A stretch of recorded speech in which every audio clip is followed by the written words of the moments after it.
Topic examines covered interest parity, CIP violations, a phenomenon that became increasingly important in global financial markets following the global financial crisis. Covered interest parity is a fundamental relationship in international finance stating that the difference between interest rates in two countries should equal the forward exchange rate premium or discount between their currencies. Under normal market conditions, arbitrage ensures this relationship holds because investors can exploit pricing differences through borrowing, lending, and hedging currency exposure using forward contracts.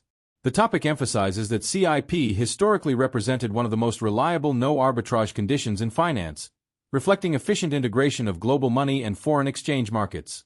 The topic explains the mechanics of covered interest parity and how arbitrage transactions enforce equilibrium across international funding markets.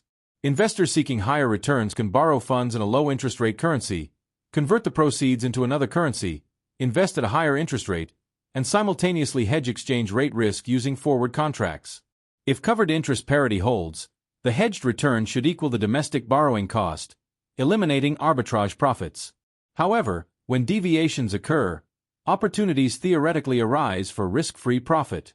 The topic highlights that prior to the financial crisis, large financial institutions actively exploited even small discrepancies, ensuring CIP deviations remained minimal and temporary across major currency markets.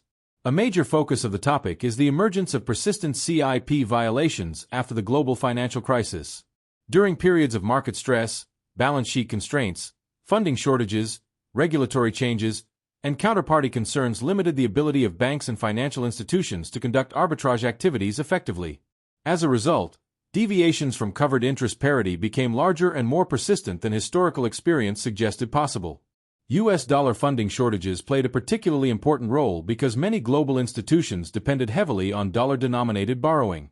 The topic explains that these market frictions prevented arbitrage from restoring equilibrium quickly, demonstrating that financial constraints can weaken even well-established no-arbitrage relationships. The topic further examines the factors contributing to CIP violations, including heightened credit risk, liquidity constraints, leverage regulations, and increased demand for currency hedging. Regulatory reforms introduced after the crisis, such as higher capital requirements and leverage ratios, increased the cost of maintaining arbitrage positions for global banks. At the same time, institutional investors and multinational corporations increased demand for hedged foreign investments, placing additional pressure on currency swap and forward markets. The topic emphasizes that CIP deviations therefore reflected broader structural changes in global banking and funding markets rather than temporary market inefficiencies alone. These developments highlighted the importance of balance sheet capacity in maintaining international financial market integration. The topic concludes by discussing the implications of covered interest parity violations for financial markets, monetary policy, and risk management. Persistent deviations affect cross-border funding costs, international investment decisions, and the transmission of monetary policy across countries.